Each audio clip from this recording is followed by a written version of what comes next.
नमस्कार मित्रों, आप सभी का एक बार फिर से बहुत बहुत स्वागत है।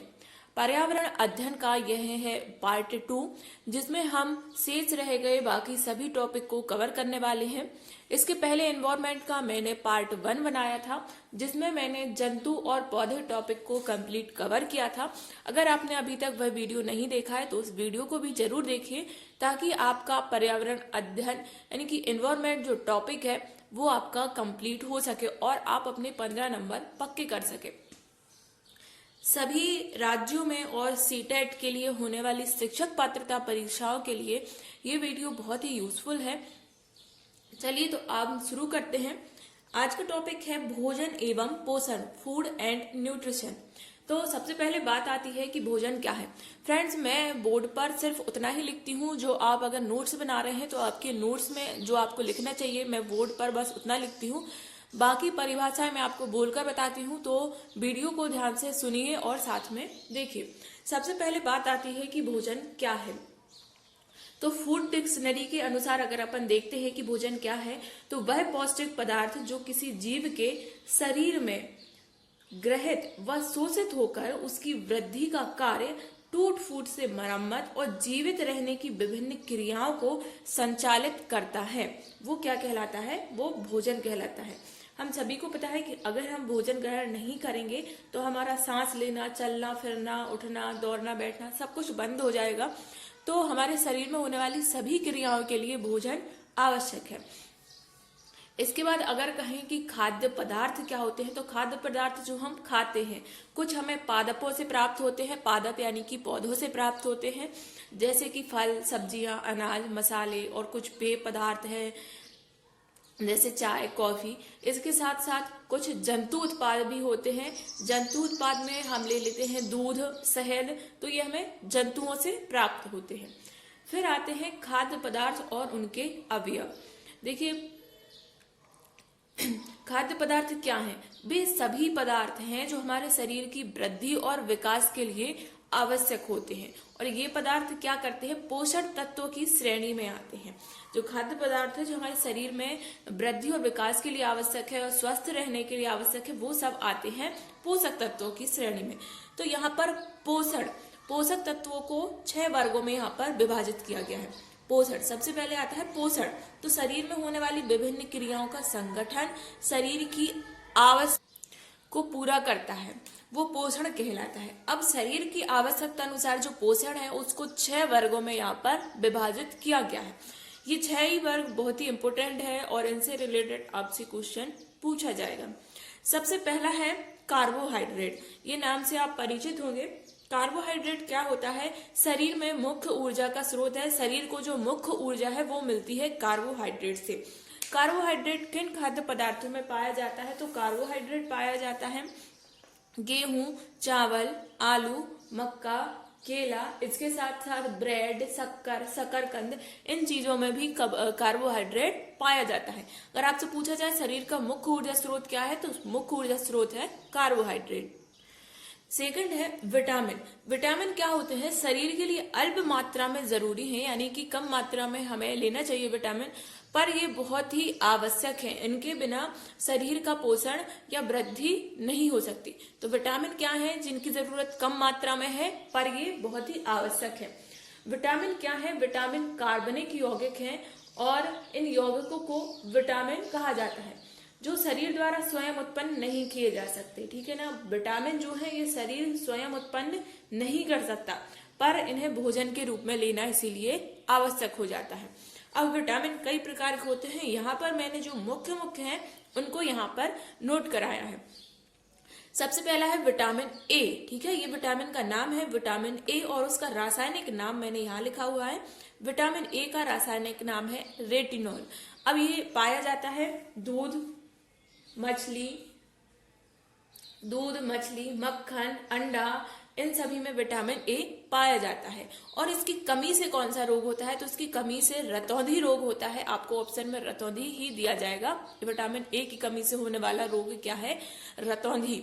ठीक है, तो रतौंधी में होता क्या है, असल में रतौंधी में जो शरीर की वृद्धि है वो रुक जाती है और नेत्र के संक्रमण से संबंधित रोग भी हो सकते हैं, पाचन नाल के संक्रमण से संबंधित रोग भी हो सकते हैं।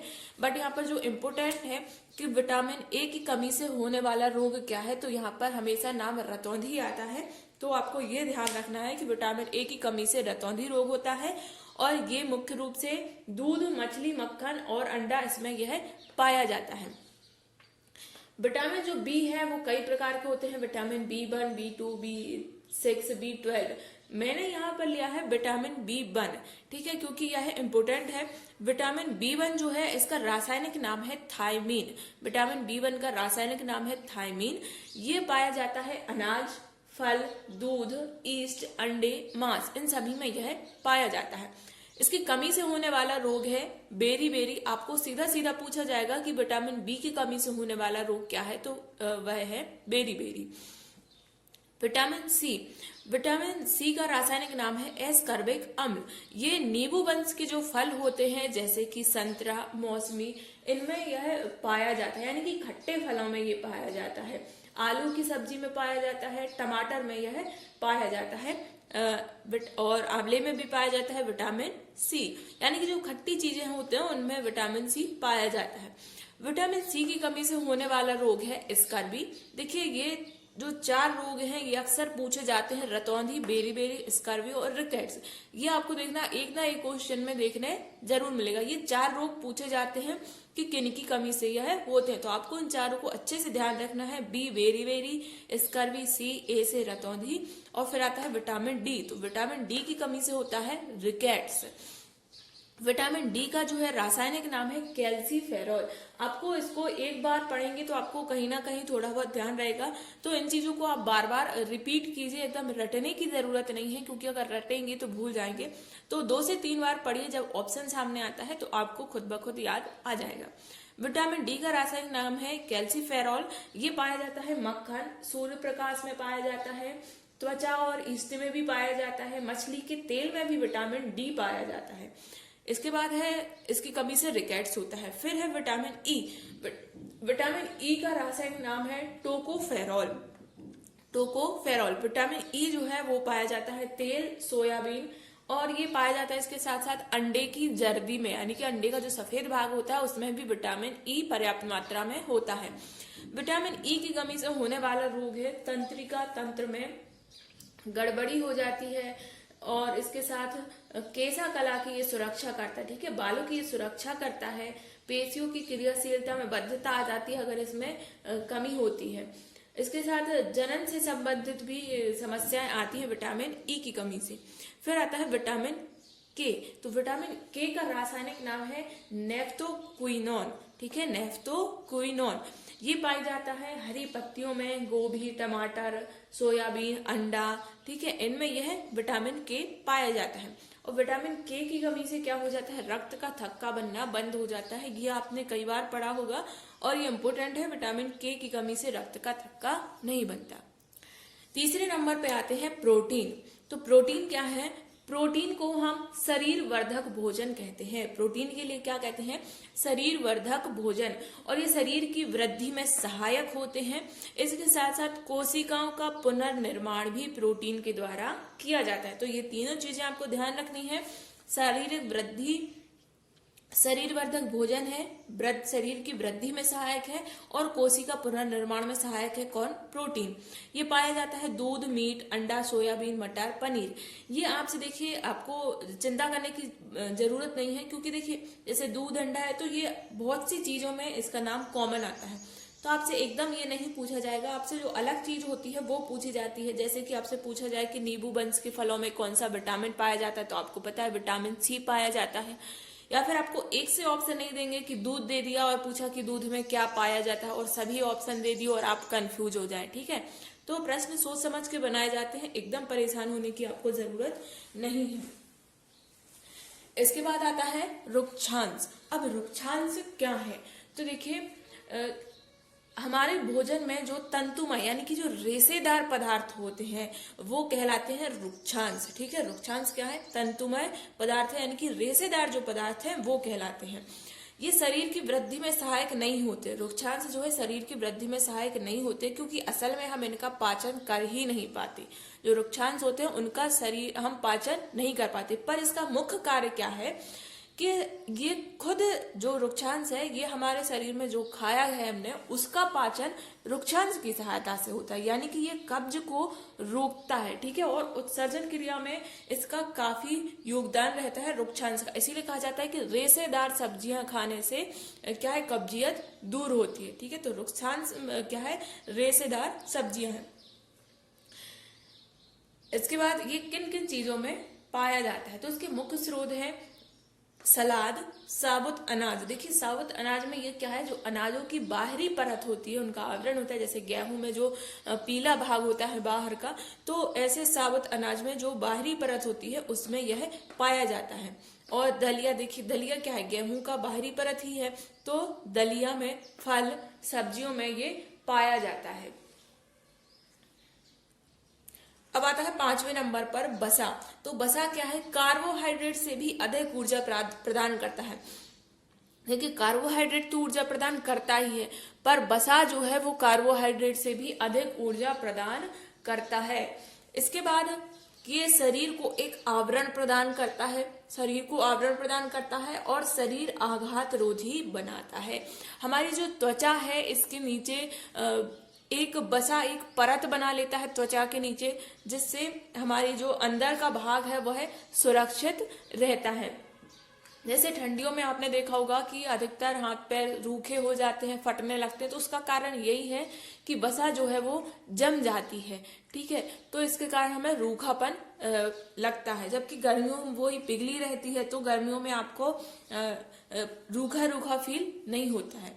इसके बाद है बसा किन किन चीजों में पाया जाता है, जो तेलीय चीजें हैं उनमें बसा पाया जाता है, जैसे बादाम, अखरोट, घी, तेल, मक्खन, पनीर, इनमें क्या है बसा पाया जाता है। इसके साथ मछली में भी पाया जाता है, अंडा, दूध, मूंगफली इत्यादि चीजों में भी क्या है बसा पाया जाता है। अगर आपको देखना है कि बसा किन में, तो उन चीजों में जिसका तेल निकाला जाता है, जैसे तिल का तेल निकाला जाता है, ठीक है, मूंगफली का निकाला जाता है, बादाम का भी तेल निकालते हैं, अखरोट का भी, तो जिनका तेल निकलता है उन चीजों में वसा पाई जाती है। इसके बाद आता है अगला जल।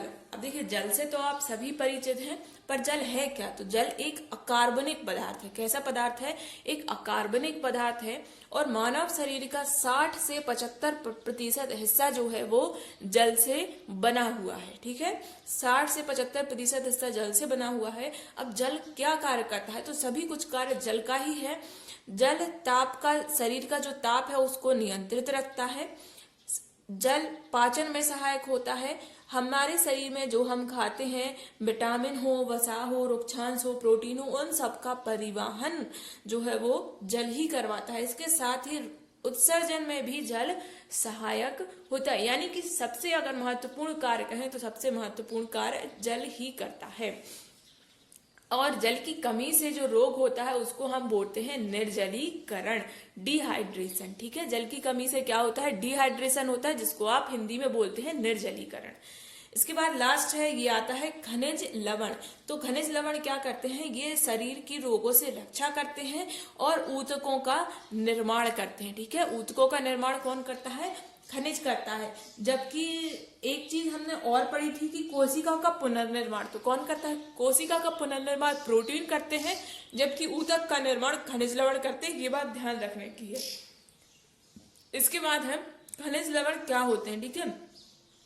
खनिज लवण हम सीधे सीधे सोडियम, तो सोडियम किस में पहुंच जाता है, हमारा नमक में पहुंच जाता है, ठीक है। तो सोडियम 2 से 5 ग्राम इसकी आवश्यकता होती है एक दिन में, ठीक है। एक दिन की ये मात्रा बताई गई है कि 2 से 5 ग्राम इसके बीच जरूरी होता है, इससे ज्यादा जरूरी हमें नहीं है। पोटेशियम हमारे लिए सिर्फ 1 ग्राम जरूरी है। अब देखिए इनके काम क्या होते हैं, ये शरीर में जैसे सोडियम है, तो सोडियम क्या करता है, तंत्रिका तंत्र को नियंत्रित रखता है। इसके साथ हमारे शरीर में जो धन आयन है उनका भी संतुलन बनाए रखता है।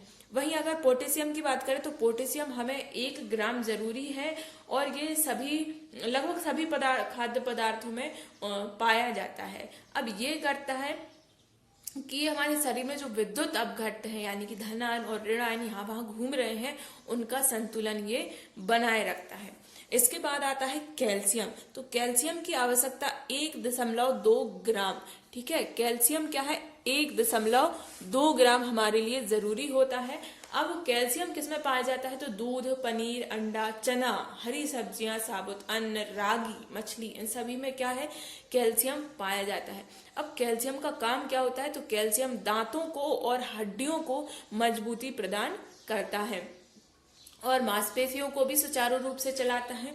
इसके बाद आता है फास्फोरस। तो फास्फोरस की जरूरत भी कितनी होती है, 1.2 ग्राम, ठीक है, 1.2 ग्राम ही हमें फास्फोरस चाहिए होता है और ये पाया जाता है बाजरे में, गिरी, दूध, पनीर, हरी सब्जियों, इन सभी में पाया जाता है। और फास्फोरस भी हड्डियों और दांतों को जो है कैल्शियम से मिलके, कैल्शियम के साथ मिल जाता है ये फास्फोरस और दांतों को दृढ़ता प्रदान करता है और जो शरीर के तरल पदार्थ हैं उनका संतुलन बनाए रखता है, कौन, फास्फोरस। इसके बाद आता है लौह पदार्थ। तो देखिए लौह पदार्थों की जो आवश्यकता है वो लड़कों के लिए होती है 25 मिलीग्राम, ठीक है, एक दिन में लड़कों के लिए 25 मिलीग्राम चाहिए होते हैं लौह पदार्थ, जबकि लड़कियों के लिए चाहिए पड़ता है, ये लड़कियों को ज्यादा जरूरी होता है, 35 मिलीग्राम लौह पदार्थ की एक दिन में आवश्यकता होती है लड़कियों के लिए। अभी हाल ही में सरकार के द्वारा योजनाएं भी चलाई गई थी जिसमें आंगनबाड़ी केंद्रों और विद्यालयों में आयरन की गोलियां वितरित की गई थी लड़कियों के लिए, ठीक है। तो वो आयरन की गोलियां असल में शरीर में लौह पदार्थ जो कमी हो जाती है उनका संतुलन के लिए दी जाती हैं। तो लड़कियों में जरूरी होती है 35 मिलीग्राम, वही लौह पदार्थ लड़कों के शरीर में आवश्यक होते हैं 25 मिलीग्राम। अब ये किन चीजों में पाए जाते हैं, तो आटे की रोटी में पाया जाता है, सेब, केला, पालक, और पालक में बहुत ज्यादा लोहे पदार्थ पाए जाते हैं, गुड़ में लोहे पदार्थ पाए जाते हैं और लोहे के बर्तन में अगर आप खाना बनाकर खाते हैं तो उससे भी आपको लोह पदार्थ मिलते हैं। चोकर युक्त आटे की रोटी बनाना चाहिए, उसमें लोह पदार्थ मिलते हैं और जो अंडे का पीला भाग होता है उसमें भी लोह पदार्थ होते हैं। अब देखिए लोह पदार्थ ऐसे क्यों जरूरी हैं, लोह पदार्थ क्या करते हैं, जो हमारा रक्त है उसमें हीमोग्लोबिन बनाए रखने के लिए आवश्यक है और ये ऊतकों में ऑक्सीजन, ऊतकों के लिए ऑक्सीजन प्रदान करते हैं और मांसपेशियां जो है उनकी सुचारू क्रिया के लिए भी लोह पदार्थ आवश्यक होते हैं। तो 3 मुख्य कार्य लोह पदार्थ करते हैं। मैं फिर से बता देती हूँ, जो लोह पदार्थ हैं ये लाल रुधिर कणिकाओं यानी कि जो हमारे रक्त हैं आरबीसी उनमें हीमोग्लोबिन बनाने के लिए आवश्यक है, ऊतक में ऑक्सीजन देने के लिए आवश्यक है और मांसपेशियों को सुचारू क्रिया करवाने के लिए भी लोह पदार्थ आवश्यक है। इसके बाद आता है आयोडीन। तो आयोडीन की जरूरत होती है 20 मिलीग्राम, एक दिन में आयोडीन की जरूरत होती है। ये जो समुद्री भोज्य पदार्थ होते हैं उनमें आयोडीन पाया जाता है, आयोडीन युक्त नमक भी आता है, ठीक है, हरे पत्तेदार सब्जियों में भी आयोडीन पाया जाता है। अब आयोडीन का यूज कहाँ होता है, तो आयोडीन थायराइड ग्रंथि द्वारा जो थायरॉक्सिन हार्मोन स्रावित होता है उसके संश्लेषण के लिए ये आयोडीन आवश्यक होता है। देखिए किसी का थायराइड बढ़ जाता है या किसी का कम हो जाता है तो मोटापा, पतला, ये चीजें समस्याएं सामने आती हैं। तो आपको ध्यान रखना है कि आयोडीन क्या करता है, आयोडीन थायरॉक्सिन जो हार्मोन होता है उसके संश्लेषण के लिए आवश्यक होता है। इसके साथ साथ कुछ और खनिज पदार्थ भी होते हैं जैसे मैग्नीशियम, जस्ता, तांबा, कोबाल्ट, ये भी जरूरी होते हैं पर ये बहुत ही कम मात्रा में हमारे शरीर के लिए आवश्यक होते हैं और ये जो हम भोजन करते हैं उनमें ये पर्याप्त मात्रा में पहुंच जाते हैं। मित्रों, बच्चों में भोजन को पर्याप्त मात्रा में पहुंचाने यानी कि संतुलित आहार, संतुलित आहार क्या होता है, तो ऐसा आहार जिसमें सभी आवश्यक पोषक तत्व सही मात्रा में उपस्थित होते हैं वो संतुलित आहार कहलाता है। और 6 वर्ष से 14 वर्ष तक के जो बालक बालिकाएं हैं उनके लिए संतुलित आहार उपलब्ध हो, इसके लिए सरकार के द्वारा मिड डे मील योजना चलाई गई थी। वर्ष 2004 से ये योजना शुरू की गई थी जिसमें सभी सरकारी विद्यालयों में प्राथमिक और माध्यमिक स्तर के जो बच्चे हैं यानी कि कक्षा 1 से कक्षा 8 तक के जो बच्चे हैं उनके लिए भोजन उपलब्ध कराया जाता है, संतुलित भोजन उपलब्ध कराया जाता है जिसमें 6 दिन का अलग अलग मेनू होता है। इसके साथ ही साथ अभी हाल ही में इस योजना का नाम बदल दिया गया, इसे प्रधानमंत्री पोषण शक्ति योजना के नाम से अब जाना जाने लगा है। तो आपसे ये क्वेश्चन भी पूछा जा सकता है कि मिड डे मील योजना को अब किस योजना के नाम से जाना जाता है, तो आपको ध्यान रखना है कि इसे जाना जाता है प्रधानमंत्री पोषण शक्ति योजना के नाम से। इसके साथ अब भोजन पकाने की अलग अलग विधियां होती हैं। भोजन को आप उबाल कर भी पकाते हैं, कच्चा भी खा लेते हैं, कभी तल कर कभी सेक कर। तो देखिए ये चीजें इंपॉर्टेंट नहीं है, ये आपके कॉमन सेंस की हैं, तो वो सब चीजें मैंने यहाँ पर नहीं लिखी हैं क्योंकि ये सब आपके कॉमन सेंस की चीजें हैं और इस प्रकार के अगर क्वेश्चन आते हैं तो आप उसको टिक कर सकते हैं।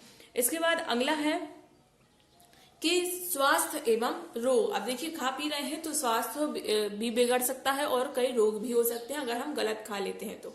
अब इसमें आता है स्वास्थ्य रोग में, रोग जो है वो दो प्रकार के होते हैं। स्वास्थ्य कब बिगड़ता है? जब रोग उत्पन्न होते हैं। तो रोग दो प्रकार के होते हैं, एक होते हैं उपार्जित और एक होते हैं जन्मजात। तो जन्मजात रोग क्या है? जन्मजात रोग में आ जाते हैं हीमोफीलिया और वर्णांधता। तो वो जन्मजात वे बीमारियां होती हैं जो किसी व्यक्ति विशेष के अंदर जन्म से ही होती हैं, ठीक है। जन्म से ही जो बीमारियां हो रही हैं उनको जन्मजात रोग कहते हैं, जिसमें आता है हीमोफीलिया और वर्णांधता। अब उपार्जित रोग क्या होते हैं? उपार्जित वे हैं जो हमें वातावरण से मिलते हैं, ठीक है। अब इसमें इसको भी दो वर्गों में बांटा गया है, संक्रामक रोग और असंक्रामक रोग। असंक्रामक रोग क्या है? जो संपर्क में आने से फैलते नहीं है, जैसे कि सिर दर्द हो रहा है, पेट दर्द हो रहा है। अब ये तो आपका खुद का हो रहा है, ठीक है, तो ये फैलते नहीं है असंक्रामक रोग। और संक्रामक रोग जो है जो फैलते हैं, वातावरण में फैलते हैं या किसी के संपर्क में आने से फैलते हैं या किसी प्रकार के भोजन से फैलते हैं, वो कहलाते हैं संक्रामक रोग। अब संक्रामक रोग भी कई सूक्ष्म जीवों के द्वारा फैलते हैं। संक्रामक रोग चार प्रकार से फैलते हैं, जीवाणुओं के द्वारा, विषाणुओं के द्वारा, प्रोटोजोआ से और कवक से, ठीक है। इन चार सूक्ष्म जीवों के द्वारा जो है संक्रामक रोग फैलते हैं। पहला है जीवाणु, फिर विषाणु, प्रोटोजोआ और कवक। अब देखिए जीवाणु से कौन कौन से रोग यहाँ पर फैलते हैं, तो जीवाणुओं से फैलते हैं हैजा। दो हैजा क्या है? हैजा फैलता है दूषित जल से। अब दूषित जल से तो फैलता है, पर ये फैलता है किससे? जीवाणु से। दूषित जल में जो सूक्ष्म जीवाणु पाए जाते हैं उनके कारण जो है हैजा फैलता है। देखो सूक्ष्म जीव भी कई प्रकार के होते हैं, जीवाणु, विषाणु, प्रोटोजोआ और कवक। सामान्य आंखों से तो हमें दिखाई नहीं देते, पर उनके भी कई प्रकार होते हैं। तो जो हैजा है वो जीवाणु से फैलता है और ये जीवाणु काय में पाए जाते हैं? दूषित जल में। वहीं प्लेग भी है, ये फैलता है चूहे से और चूहे में जो सूक्ष्म जीवाणु पाए जाते हैं उनसे। इसके बाद जीवाणुओं से टिटनेस, निमोनिया और खांसी, ये सभी फैलते हैं जीवाणुओं से। ये प्रश्न आपसे पूछे जा सकते हैं कि हैजा निम्न में से किस सूक्ष्म जीव के द्वारा फैलता है? जीवाणु, विषाणु, प्रोटोजोआ और कवक। तो आपको ध्यान रखना है जो हैजा है वो जीवाणु के द्वारा फैलता है। इसके साथ ये भी ध्यान रखना है कि हैजा दूषित जल से फैलता है। आपको क्वेश्चन किसी भी प्रकार से पूछा जा सकता है। इसके बाद विषाणु जो सूक्ष्म जीव होते हैं इनसे क्या क्या रोग फैलते हैं? तो इनसे फैलता है पीलिया, रेबीज, चिकनगुनिया, डेंगू, चेचक, खसरा और पोलियो। तो आपसे पूछा जा सकता है कि पोलियो किस सूक्ष्म जीव के द्वारा फैलता है? जीवाणु, विषाणु, प्रोटोजोआ, कवक। तो यहाँ पर आपको बताना है कि पोलियो विषाणु के द्वारा फैला हुआ रोग है। अब यहाँ पर देखिए जो पीलिया है वो दूषित भोजन से फैलता है, रेबीज कुत्ते के द्वारा फैलता है और चिकनगुनिया और डेंगू जो है ये एंडीज मच्छर के द्वारा यहाँ पर फैलते हैं। चिकनगुनिया और डेंगू क्या है? एंडीज मच्छर के द्वारा फैलते हैं। वहीं प्रोटोजोआ जो है, प्रोटोजोआ से पेचिस फैलता है, मलेरिया, पायरिया। अब देखिए पेचिस मक्खियों के द्वारा फैलाया गया रोग है, मलेरिया जो है ये मादा एनीफ्लूएंजा मच्छर के द्वारा फैलाया गया रोग है। ये ध्यान रखना है कि क्वेश्चन कई बार पूछा गया है कई परीक्षाओं में कि मलेरिया किसके द्वारा फैलाया गया रोग है, तो ये है मादा एनीफ्लूएंजा मच्छर के द्वारा मलेरिया फैलता है। पायरिया जो है ये दांतों से संबंधित बीमारी है और यह प्रोटोजोआ के द्वारा फैलाई गई है। कवक से होने वाले रोग जो हैं दाद, खाज, एथलीट फुट, अस्थमा, इनकी जो शरीर को सड़ा सा देते हैं वो कहलाते हैं कवक से होने वाले रोग। इसके बाद बढ़ते हैं अगले टॉपिक की तरफ। अगला टॉपिक हमारा है पदार्थ, कि हम चीजें कैसे बनाते हैं, जो हमारे आसपास की चीजें हैं वो क्या हैं, कैसे हैं और क्यों हैं। फ्रेंड्स, वीडियो इतनी मेहनत से बना रही हूँ तो आपको अच्छा तो लग ही रहा होगा, पर आप लाइक करने में थोड़ी सी कंजूसी करते हैं, तो फटाफट से वीडियो को लाइक कर दीजिए और हमें कमेंट करके भी बताइए कि हमारा वीडियो आपको कैसा लगा। चलिए अब हम पढ़ते हैं पदार्थ। तो पदार्थ क्या है? ऐसी ऐसी वस्तुएं जो द्रव्यमान, जिनका द्रव्यमान भी होता है और जिनको आप कहीं रखें या उठाएं वो स्थान भी घेरती हैं, वो पदार्थ कहलाती हैं। अब पदार्थ के गुण क्या होते हैं? पदार्थ जो है वो कणों से मिलकर बना हुआ होता है, और ये कण कैसे होते हैं? ये कण गतिशील होते हैं और एक दूसरे को आकर्षित करते हैं, और निरंतर ये गतिशील होते हैं, ठीक है। और इनके बीच क्या होता है? रिक्त स्थान होता है, ठीक है। ये गतिशीलता नहीं है, ये रिक्त स्थान है। कणों में क्या होता है? कणों के मध्य रिक्त स्थान होता है। कणों के मध्य रिक्त स्थान होता है। पदार्थ जो है ये कणों से मिलके बनते हैं, कण गतिशील होते हैं, कणों के मध्य रिक्त स्थान होता है, और ये कण जो है एक दूसरे को आकर्षित करते हैं। अब यहाँ पर पदार्थ की 3 अवस्थाएं बताई गई हैं, मुख्यतः 3 है, इसके बाद फिर एक और अवस्था आ गई है, बट यहाँ पर मुख्य 3 है, ठोस, द्रव और गैस। अब देखिए ठोस क्या है? ठोस में आकार भी होता है और आयतन भी होता है। ठोस में आकार होता है और आयतन होता है। ठोस का उदाहरण ईंट और पत्थर। ईंट और पत्थर आपने देखे हैं, ईंट को देखा है आपने, इसका आकार भी होता है और उसका अगर आप वजन लेते हैं तो इसमें वजन भी होता है। तो ईंट क्या है? मतलब ये ईंट जो है स्थान भी घेरती है, अगर आप इसको कहीं रखते हैं तो ये स्थान भी घेरेगी और इसका आकार भी निश्चित होता है, तो वो है ठोस। इसके बाद द्रव। द्रव क्या है? आकार नहीं होता पर इसका आयतन होता है, जैसे कि पानी।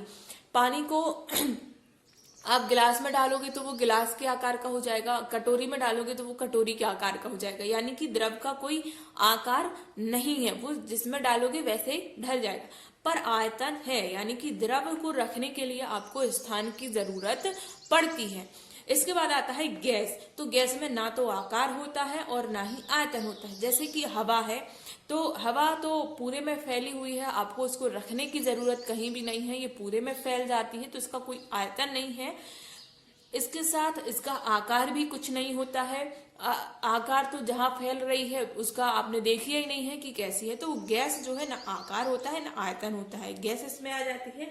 इसके बाद पदार्थ की एक चौथी अवस्था भी बताई गई है, जिसको हम बोलते हैं प्लाज्मा अवस्था, ठीक है। पदार्थ की चौथी अवस्था है प्लाज्मा अवस्था। तो प्लाज्मा अवस्था क्या है?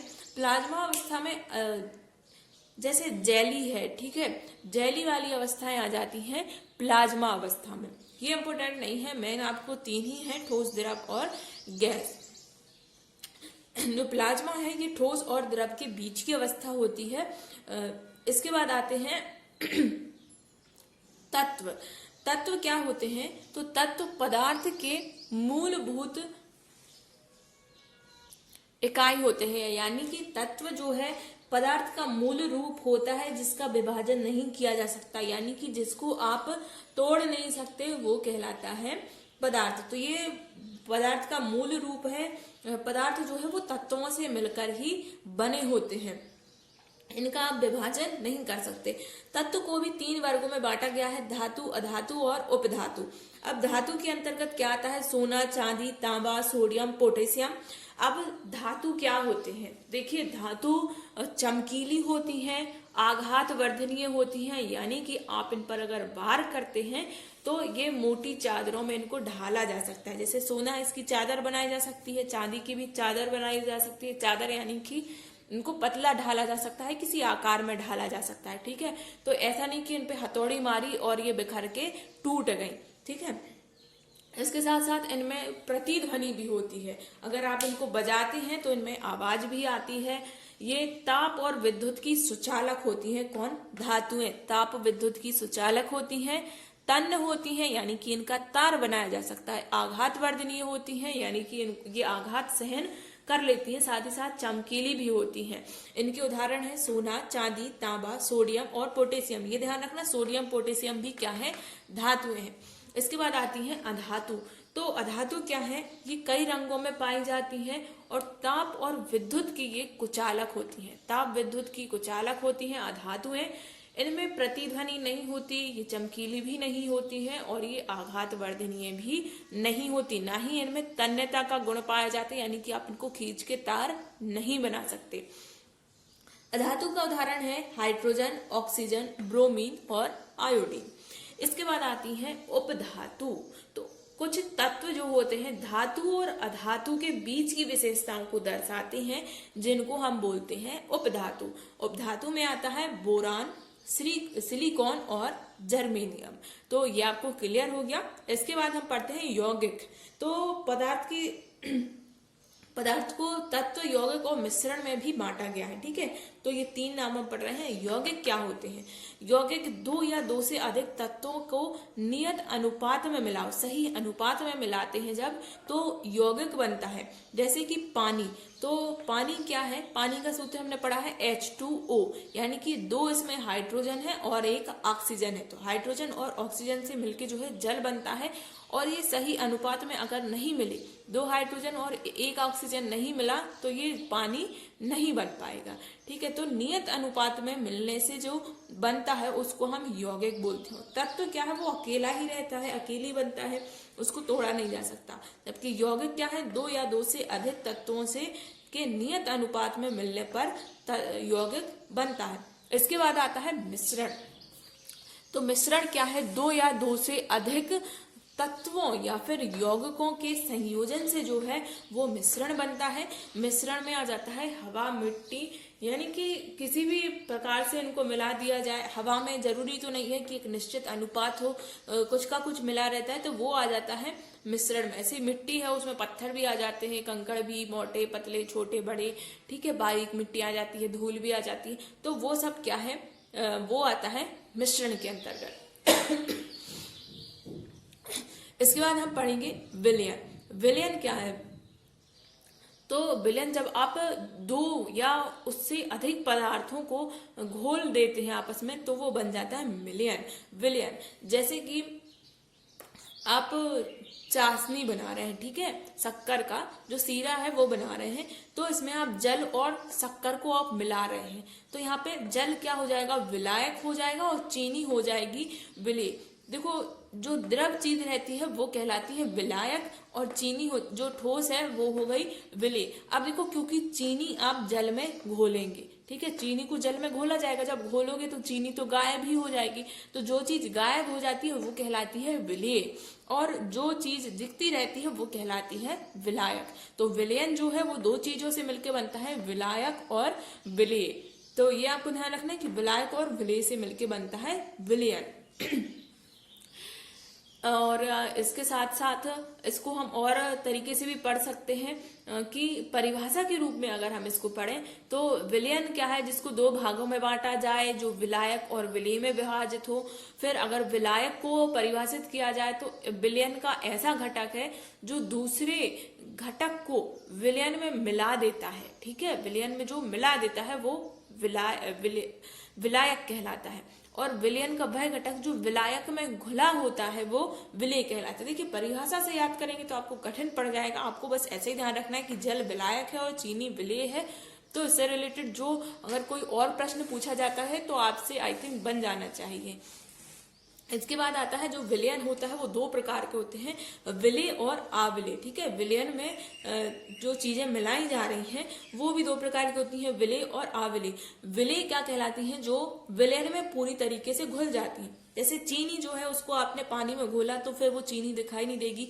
ऐसे नमक है, उसको जल में घोला तो फिर वो दिखाई नहीं देगा। नींबू का रस है, आपने पानी में घोल दिया फिर वो दिखाई नहीं देगा, यानी कि ये जल में घुल रहा है, तो ये कहलाएगा विलेय। और अविलेय जो पानी में नहीं घुल रहा है या किसी भी द्रव में जो नहीं घुल रहे हैं, जैसे कि तेल हो गया, तेल को आप पानी में घोलोगे तो क्या वो घुलेगा, नहीं घुलता है, वो ऊपर दिखाई देता है पूरा, तो वो है अविलेय। इसके साथ रेत है, रेत को क्या पानी में घोला जा सकता है, नहीं घुलेगी, वो आपको अलग दिखाई देगी। आप पूरा मिला दो, उसके बाद थोड़ी देर को रखो तो पूरी रेत नीचे जम जाएगी। तो ये क्या कहलाते हैं, ये अविलेय कहलाते हैं, जो विलायक में नहीं घुलते, या जल में कह सकते हैं कि जल में नहीं घुलते हैं। इसके बाद हम आते हैं अम्ल और क्षार पर। तो अम्ल क्या है, सबसे पहले बात आती है कि अम्ल क्या है। तो अम्ल यहाँ पर अम्ल वो ये चीजें हैं जो स्वाद में खट्टी होती हैं और ये नीले लिटमस पत्र को लाल कर देती हैं। ठीक है, अम्ल और क्षार आपको अच्छी तरीके से ध्यान रखना है। अम्ल जो है वो स्वाद में खट्टे होते हैं, नीले लिटमस पत्र को लाल कर देते हैं और अम्ल का जो पीएच मान है ये 7 से कम होता है। ये चीज इंपोर्टेंट है कि अम्ल का पीएच मान 7 से कम होता है। ठीक है, इंपोर्टेंट है। आप मैं वही लिखती हूँ बोर्ड पे जो आपको इंपोर्टेंट है, आपको क्वेश्चन के रूप में पूछा जा सकता है। तो फ्रेंड्स इसको अच्छी तरीके से रीड कीजिए जो मैंने बोर्ड पर लिखा हुआ है। इसके बाद है नींबू, संतरा और मौसमी में पाया जाता है साइट्रिक अम्ल। ठीक है, नींबू, संतरा और मौसमी में पाया जाता है साइट्रिक अम्ल। ये सभी अम्लों के मैंने यहाँ पर नाम लिखे हुए हैं इस तरफ। ये सभी क्या है, अम्ल है। ठीक है, ये जो सब लिखे हैं ये क्या है, ये अम्ल है। अम्लों के नाम है किस खाद्य चीज में कौन सा अम्ल पाया जाता है। तो यहाँ पर नींबू, संतरा और मौसमी में पाया जाता है साइट्रिक अम्ल। दूध और दही में पाया जाता है लैक्टिक अम्ल। इमली, अंगूर में पाया जाता है टार्टरिक अम्ल। वही टमाटर में पाया जाता है ऑक्जेलिक अम्ल। कोल्ड ड्रिंक जो होती है उनमें पाया जाता है कार्बनिक अम्ल। चींटी, लाल चींटी के डंक में पाया जाता है फार्मिक अम्ल। ठीक है, तो ये सभी अम्लों के नाम आपको ध्यान रखना है। वहीं ये चीज भी ध्यान रखनी है कि जो अम्ल है वो स्वाद में खट्टे होते हैं। ये प्रश्न कई बार पूछा गया है कि नीले लिटमस पत्र को लाल कर देता है वह है अम्ल, क्षार या उदासीन। तो आपको ध्यान रखना है नीले को जो लाल कर रहा है वो अम्ल है। देखो इसमें भी लाल है और इसके पीछे भी इसमें भी ला है और इसमें भी ला है। तो जो बाद में ला ला ला रहा है वो क्या है, अम्ल है। ठीक है, नीले को लाल कर रहा है वो है अम्ल। अम्ल का पीएच मान 7 से कम होता है। इसके बाद आते हैं क्षार। तो क्षार क्या है, क्षार स्वाद में कड़वे होते हैं। देखो अम्ल खट्टे होते हैं जबकि स्वाद कड़वे या जिसको हम बोलते हैं कसैले होते हैं। ठीक है, छूने पर ये कैसे दिखते हैं, छूने पर ये चिकने होते हैं। अम्ल क्षार जो है इनको जब आप छुएंगे तो ये चिकने से प्रतीत होते हैं। ये उल्टा करते हैं, ये लाल लिटमस पत्र को नीला बना देते हैं। ठीक है, लाल लिटमस को ये कैसा बना देते हैं, नीला बना देते हैं। और अम्ल क्या कर रहे थे, अम्ल नीले को लाल कर रहे थे। ये चीज आपको कंफ्यूज कर सकती है, तो अच्छे से इसको रीड करना है। पीएच मान जो है ये 7 से अधिक होता है क्षारों का।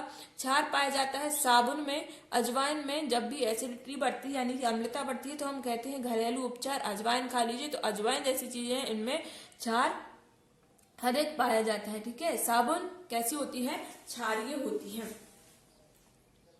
अब हम पढ़ेंगे परिवर्तन। तो परिवर्तन क्या है, हमारे दैनिक जीवन में हम अपने चारों तरफ कुछ ना कुछ चेंज देखते हैं, कुछ ना कुछ बदलाव देखते हैं, वो सब आते हैं परिवर्तन के अंतर्गत। तो यहाँ पर पर्यावरण में परिवर्तन को भी 2 भागों में बांट दिया है।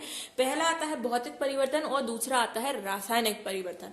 अब भौतिक परिवर्तन क्या है, तो भौतिक परिवर्तन वे चीजें होती हैं जिसमें कोई नया पदार्थ यहाँ पर नहीं बनता। ठीक है, भौतिक परिवर्तन में कोई नया पदार्थ नहीं बनता है और ये उत्क्रमणीय होते हैं, यानी कि इनको पहले जैसी अवस्था में फिर से लाया जा सकता है। वही रासायनिक परिवर्तन में कोई नई चीज बन जाती है और इनको पहले जैसी अवस्था में नहीं लाया जा सकता। तो रासायनिक परिवर्तन होते हैं अनुत्क्रमणीय। अब भौतिक परिवर्तन है मोम का पिघलना। देखिए मोम पिघल गई, उसको फिर आप जमा देंगे यानी कि पहले की जैसी हो जाएगी और कोई नई चीज तो बन नहीं रही। मोम पिघलेगी तो रहेगी तो मोम, और उसको जमाओगे तो फिर मोम ही रहेगी। तो ये क्या है, ये है भौतिक परिवर्तन। इसके बाद बादल का बनना भी भौतिक परिवर्तन है। रबड़ का खिंचना, कपड़े का फटना, कागज का फटना, पानी में नमक का घुलना, वहीं पानी से बर्फ बनना और बर्फ से पानी बनना, ये सभी केस में आते हैं, ये भौतिक परिवर्तन में आते हैं। ये ध्यान रखिए, इससे रिलेटेड आपको क्वेश्चन पूछा जा सकता है, जैसे कि बर्फ का पानी बनना या पानी का बर्फ बनना किस प्रकार का परिवर्तन है। तो आपको ध्यान रखना है कि ये है भौतिक परिवर्तन। वहीं दूसरे आते हैं रासायनिक परिवर्तन। तो रासायनिक परिवर्तन क्या है, जिसमें कोई नई चीज बनती है। ये अनुत्क्रमणीय होते हैं, यानी कि इनको पहले जैसी अवस्था में नहीं लाया जा सकता। तो रासायनिक परिवर्तन है लोहे पर जंग लगना, भोजन का पचना। आप देखिए भोजन एक बार पच गया तो क्या उसको फिर से भोजन बनाया जा सकता है, नहीं बनाया जा सकता, फिर तो वो कुछ और ही बन जाता है। फिर रासायनिक परिवर्तन लोहे पर जंग लगना। तो लोहे पर जंग लग गई तो उसको आप घिस तो दोगे, पर जो लोहे का क्षरण हो गया है क्या आप वो लोहा फिर से बना सकते हो, जंग से तो नहीं बन सकता। कागज का जलना, कागज जल गया तो राख बन गया, उस राख से आप कागज नहीं बना सकते। जीवों का बढ़ना, जो हमारे शरीर में परिवर्तन होते हैं, हमारी लंबाई एक बार बढ़ गई तो क्या उसको कम किया जा सकता है, नहीं किया जा सकता। तो इस प्रकार के परिवर्तन जो है रासायनिक परिवर्तन यहाँ पर कहलाते हैं। अब हम यहाँ पर पढ़ने वाले हैं पदार्थों के पृथक्करण की विधियां। देखिए मित्रों, मैं आपको सिलेबस कंप्लीट हो, मेरा प्रयास यही है कि आपको मेरी वीडियो के अलावा अब फिर कुछ और पढ़ने की जरूरत नहीं हो, इसलिए मैं कंप्लीट आपको कवर करवाने का प्रयास कर रही हूँ। पर यहाँ पर मेरे पास समय कम है, जिस कारण मैं आपको डायरेक्टली बुक से यहाँ पर रीड करा रही हूँ। आपको यहाँ पर लिखा बहुत सारा मिल जाएगा, बट आपको पूरा समझ लेंगे अगर आप, तो आपको बहुत जल्दी इसको याद हो जाएगा। सबसे पहले पृथक्करण की विधियां है जो ठोस और द्रव अवयवों के मिश्रण के पृथक्करण की विधियां। तो इसमें सबसे पहले क्या आ जाता है, अवसादन। देखिए अवसादन क्या है, अवसादन को हम दूसरी भाषा में कहते हैं तल घटन। ठीक है, ये इंपोर्टेंट है, इसको हम दूसरी भाषा में कहेंगे तल घटन। तो इस विधि में क्या होता है, ठोस एवं द्रव के मिश्रण को कुछ समय के लिए आप स्थिर छोड़ देंगे और मिश्रण को स्थिर रहने के बाद जो ठोस घटक है वो नीचे बैठ जाएंगे और द्रव घटक ऊपर आ जाएंगे। जैसे कि मान लीजिए पानी में रेत घुल गया और अब आपको पानी और रेत को अलग करना है, तो आप क्या करेंगे कि रेत थोड़ी देर पानी को स्थिर रख देंगे तो रेत जो है वो नीचे बैठ जाएगी, उसके बाद आप पानी निकाल लेंगे। तो ये क्रिया कहलाती है अवसादन या तल घटन।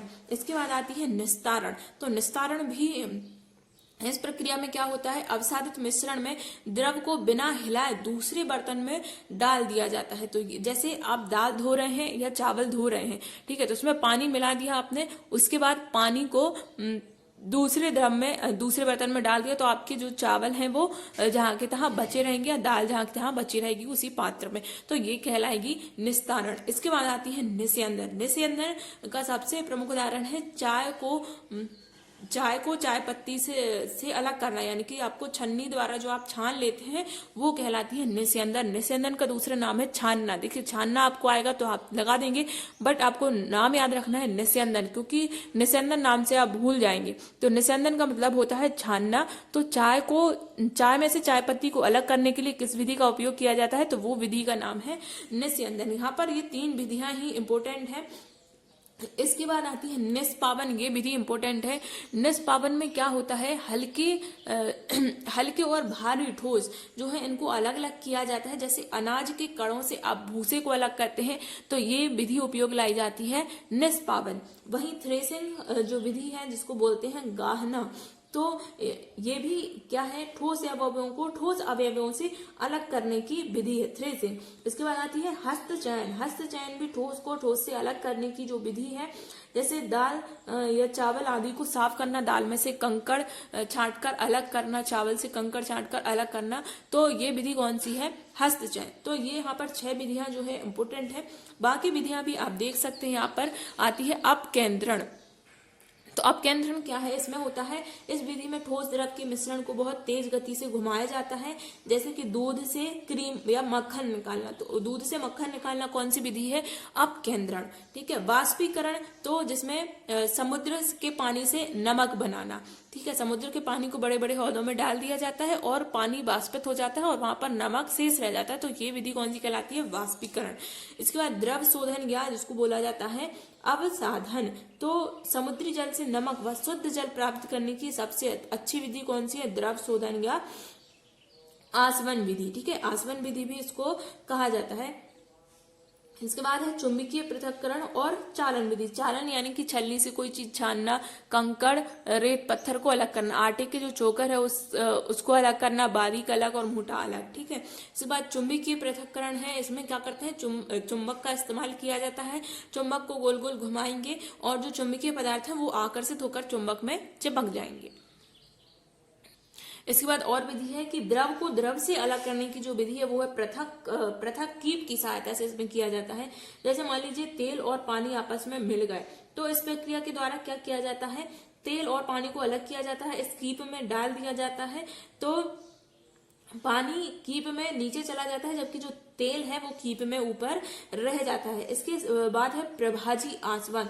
तो इस विधि में क्या करते हैं, घुलनशील द्रव को अलग अलग किया जाता है। देखिए पृथककारी कीप में तो अघुलनशील जो द्रव है उनको अलग किया जाता है, जबकि जो प्रभाजी आसवन है इसमें घुलनशील द्रवों को अलग किया जाता है। इसमें क्या किया जाता है, पदार्थों को क्वथनांक बिंदु पर आधारित होते हैं।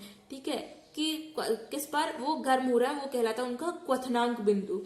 इस प्रकार मिश्रण को जब गर्म किया जाता है तब भिन्न भिन्न क्वथनांक बिंदु पर द्रव अलग अलग हो जाते हैं। इस विधि में तेल से मोम यानी कि ग्रीस को और डीजल का डीजल, मिट्टी के तेल, पेट्रोल, जैसे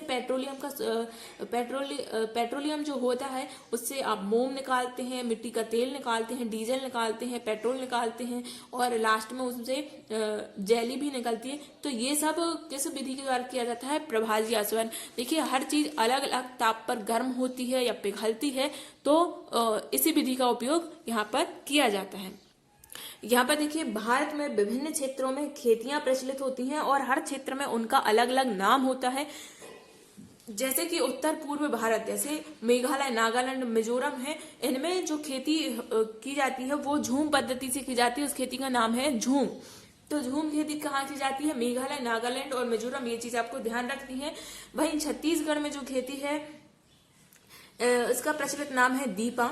बुंदेलखंड में की जाती है बेबार, मलेशिया में लदांग, ब्राजील में रोका और आंध्र प्रदेश में की जाती है पोड़ू। इसके बाद कृषि एक बृहद संकल्पना है जिसके साथ साथ मुर्गी पालन भी किया जा सकता है, मछली पालन, मधुमक्खी पालन, ये सब भी किसके अंतर्गत आ जाते हैं? खेती के अंतर्गत आ जाएंगे। इसके बाद हम बात करें भारत की प्रमुख फसलों के बारे में, तो यहाँ पर देखिए प्रमुख फसलें दी गई हैं, वो किस राज्य में उगाई जाती हैं ये बताया गया है। जैसे चाय असम में, कॉफी कर्नाटक, कपास गुजरात, जूट पश्चिम बंगाल, रबड़ केरल, गेहूं उत्तर प्रदेश, जौ पाया जाता है उत्तर प्रदेश में, बाजरा राजस्थान, ज्वार महाराष्ट्र, मक्का आंध्र प्रदेश, दालें महाराष्ट्र में और गन्ना पाया जाता है उत्तर प्रदेश में।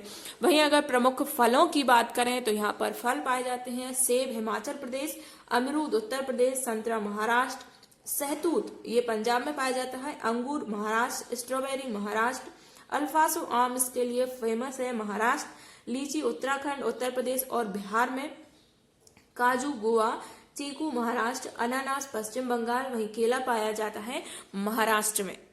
अब बात करें अगर मसालों की तो काली मिर्च उगाई जाती है केरल, जीरा राजस्थान, इलायची केरल, मेथी राजस्थान, लौंग केरल, केसर जम्मू कश्मीर, दालचीनी केरल और सौंफ पंजाब में उगाई जाती है। जबकि तेज पत्ता केरल, लहसुन हरियाणा, अदरक आंध्र प्रदेश, अजवाइन बिहार, हल्दी आंध्र प्रदेश में उगाई जाती है। वहीं सरसों उत्तर प्रदेश में और धनिया उगाया जाता है राजस्थान में।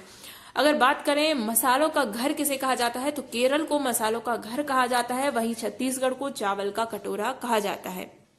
अगर भारत में मनाए जाने वाले प्रमुख त्योहारों पर हम नजर डालें तो यहाँ पर बैसाखी मनाई जाती है पंजाब में, गणगौर राजस्थान में मनाई जाती है, पोंगल तमिलनाडु, रामनवमी उत्तर प्रदेश के लिए प्रमुख है, दुर्गा पूजा पश्चिम बंगाल की फेमस है, वहीं छठ बिहार, बिहू जो है ये फसल त्योहार ये असम में मनाया जाता है। ये बहुत इंपॉर्टेंट है, बिहू कई बार पूछा गया है कि ये कहाँ का प्रमुख त्योहार है, तो आपको ध्यान रखना है बिहू जो है ये असम का त्योहार है। वहीं माघी पूर्णिमा मनाई जाती है छत्तीसगढ़ में, गुगा नवमी यहाँ पर सर्प की पूजा की जाती है, ये होता है हरियाणा में, ओणम ये फसल त्योहार है, ये मनाया जाता है केरल में। वहीं डोंगा यात्रा यानी कि रथ यात्रा ओडिशा में निकाली जाती है, बाहु मेला जम्मू कश्मीर में लगता है, कर्मा त्योहार झारखंड में, उगाड़ी आंध्र प्रदेश में, लोसार त्योहार अरुणाचल प्रदेश में, सिकगो मेल जो है ये गोवा में होता है, नवरात्र गुजरात की फेमस है, मैसूर दशहरा कर्नाटक में, यासांग जो है ये मणिपुर में, लोसार सिक्किम में, खराची पूजा त्रिपुरा में, छापचार पूजा मिजोरम में होती है। वहीं लोकरंग जो नृत्य है ये त्योहार मनाया जाता है हमारे मध्य प्रदेश में। वहीं गणेश चतुर्थी जो है प्रमुख है महाराष्ट्र की। मित्रों आपको हमारा वीडियो कैसा लगा हमें कमेंट करके जरूर बताइए। साथ ही साथ इस प्रकार के और वीडियोस के लिए चैनल को सब्सक्राइब कीजिए और ये वीडियो अपने सभी मित्र साथियों के साथ शेयर कीजिए ताकि सभी अपना फास्ट रिवीजन कंप्लीट कर सकें।